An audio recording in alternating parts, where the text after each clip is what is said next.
क्या आप सब लोगों को पता है कि आप लोगों के ओपन वाले फॉर्म निकले हुए हैं? नहीं पता ना, क्योंकि सोते रहते हो, पता ही नहीं होता आप लोगों को कुछ भी। आप लोगों के लिए जो है 5 आपकी लास्ट डेट है। अगर आप फाइन नहीं भरना चाहते तो फटाफट से फॉर्म फिल कर दो, क्योंकि बहुत सारे बच्चे जो है ना वो अभी सो रहे हैं। एंड कभी कभी वो मुझसे पूछते हैं, कमेंट्स करते हैं कि ma'am if I want to do 10th और 12th डायरेक्टली तो क्या मैं ओपन से कर सकता हूँ? तो yes, of course you can do that thing. आप लोगों को सिंपली फॉर्म भर देने हैं।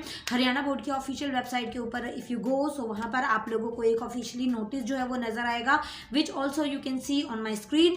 तो वो चीज़ जो है आप थोड़ा सा पता करिए, ओके। या फिर आपके आसपास नेबरिंग में भी कोई हो who want to give 10th class और 12th class exam by open board, तो वो भी आप लोग कर सकते हैं, ठीक है। तो इस चीज़ का थोड़ा सा ध्यान रखिए और थोड़े से चौकन्ने रहा करें, अलर्ट रहा करें। आप बड़े हो गए हो, आप लोग छोटे बच्चे नहीं हो कि आप लोगों को छोटी छोटी चीज़ें जो हैं वो बतानी पड़ेंगी और छोटी छोटी अपडेट्स जो हैं वो आपके पास आगे कोई देगा। नो, आप लोग अब सीनियर कैटेगरी में आ चुके हो, so you have to know about these things, ठीक है। बेसिक चीज़ें हैं ये सारी की सारी। और बहुत सारे बच्चे जो हैं वो पूछते हैं कि मैम क्या हम 10th डायरेक्ट कैसे करें, क्या प्रोसेस रहता है, या फिर हम 12th अगर हम डायरेक्ट करते हैं तो क्या प्रोसेस रहता है।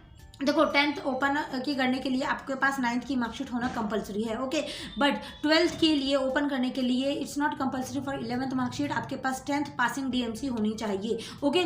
तो यहाँ पर कहने का कंक्लूजन ये है कि 10th के लिए तो 9th होना जरूरी है, बट 12th के लिए 11th जरूरी नहीं है। अगर आप डायरेक्ट 10th से 12th करना चाहते हैं तो कर सकते हैं बाय ओपन बोर्ड। बट एक ऑनेस्टली अगर मैं अपना व्यू पॉइंट बताऊँ आप लोगों को, सो उसका कोई बेनिफिट नहीं निकलता, क्योंकि आप लोगों को बेसिक नॉलेज जो है वो 11th में ही मिलती है। उसके लिए आपको कम से कम 1 साल खुद को देना होता है पढ़ने के लिए, about to know your basic concepts. Like if you are from non medical field और कॉमर्स स्ट्रीम से हो अगर आप लोग, तो भी इवन अगर आप आर्ट से हो तब भी आप लोगों को उन सब्जेक्ट्स का आइडिया नहीं होता। So you can take tuitions, you can take classes on YouTube और either you can learn from internet. तो वहाँ से आप लोग ये चीज़ें समझें, थोड़े से कॉन्सेप्ट्स क्लियर करेंगे, चैप्टर्स क्लियर करेंगे अपने स्ट्रीम के अंदर। देखिए क्या क्या चीज़ें आती हैं, तो 1 साल कम से कम देना ही पड़ता है। तो इट्स गुड कि आप 11th कर लीजिए, ओके। और बहुत ज़्यादा अगर सिचुएशन ऐसी है कि मैम मैं जो है I can not go school daily और आई एम डूइंग जॉब, जो भी अगर आपका कोई पर्सनल रीज़न भी है, इफ़ यू हैव, सो आप ट्यूशन्स कर सकते हैं, ठीक है। आप पार्ट टाइम जो है स्टडी करिए। स्टडी के टाइम पर आप लोगों को 11th के कॉन्सेप्ट जो हैं वो पकड़ने हैं और उन्हीं को कॉन्सेप्ट को पकड़ के आप 12th करेंगे। तो आप साथ साथ ये थोड़ी स्टडी पार्ट टाइम में करके भी बोर्ड का एग्जाम ओपन बोर्ड से दे सकते हैं। वहाँ पर आपको 11th में स्कूल जाने की ज़रूरत नहीं पड़ती, ठीक है।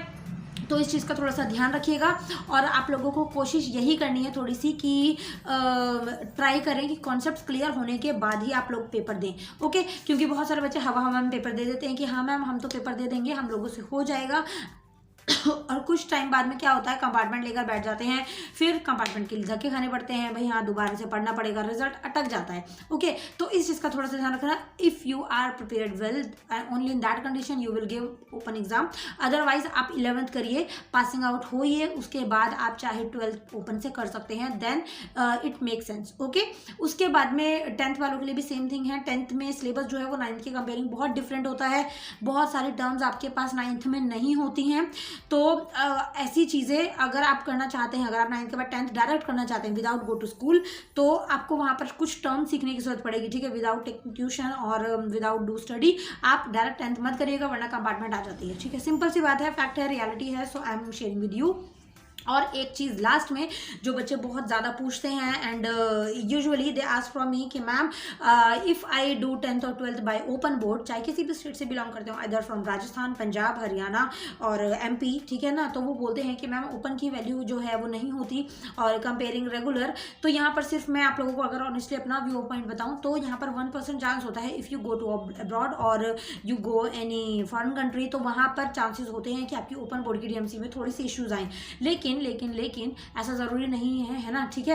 हम लोग जो है स्टडी बेस पर वहाँ नहीं जा रहे, घूमने फिरने जा रहे हैं, उससे कोई लेना देना नहीं होता। करोड़ों लोग जो हैं वो जाते आते रहते हैं इंडिया से बाहर अंदर, कोई ये पूछता नहीं है कि आपको अभी एक न्यूज़ अगर आप लोगों ने देखी हो तो काफ़ी सारी जो कंट्रीज़ हैं, मतलब 19 to 20 कंट्रीज़ ऐसी हैं जहाँ पर आप लोगों को वीज़ा की ज़रूरत नहीं पड़ने वाली। आप विदाउट वीज़ा जा सकते हैं और आधार कार्ड के बेस पर भी जा सकते हैं। तो उन चीज़ों के लिए भी काफ़ी रूल्स बन रहे हैं।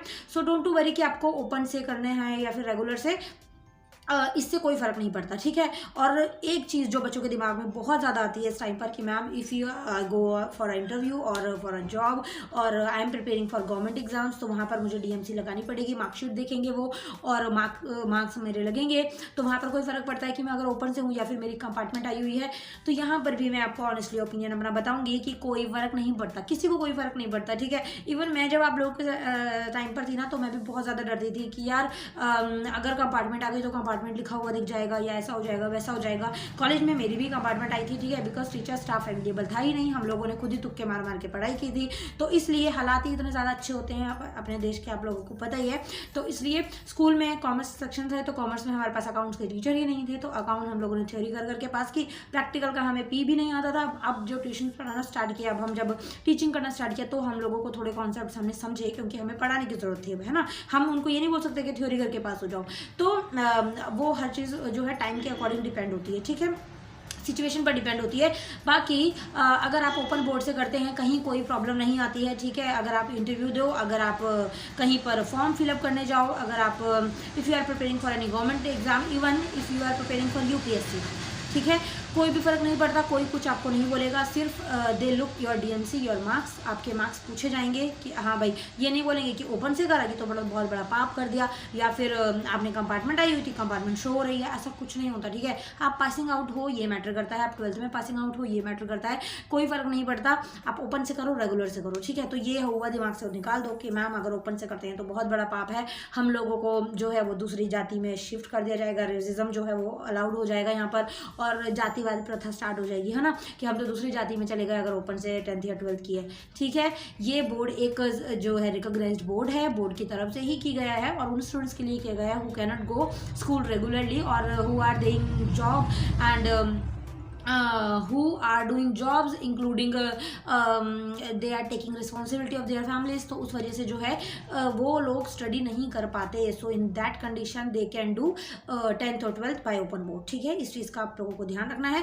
फॉर्म्स निकले हुए हैं, लास्ट डेट 5 है, तो कृपया करके इस वीडियो को जो भी अपने दोस्त हैं उनमें शेयर कर दो। और एक लास्ट चीज़ की कोई फ़र्क नहीं पड़ता, आपको 1 साल 2 साल 3 साल 4 साल 5 साल कितने भी हुए हो 10th या 12th करने के टाइम पर, आप वो कर सकते हो, ठीक है। बहुत ज़्यादा टाइम पीरियड दिया जाता है, 6 to 7 ईयर्स तक अलाउड किया जाता है कि आप 10th या 12th अपने क्लियर कर सकते हैं, ठीक है।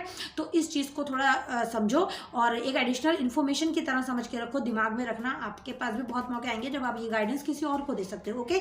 सो डू हेल्प एवरीवन एंड अगर आपके सामने कोई ऐसा पर्सन आता है who want help and you know that thing, so please do help of them, ठीक है ना। Thank you so much for watching, और फटाफट से चैनल को सब्सक्राइब, वीडियो को लाइक और बेल आइकन को प्रेस कर देना, so that whenever I will upload a new video notification will come to you.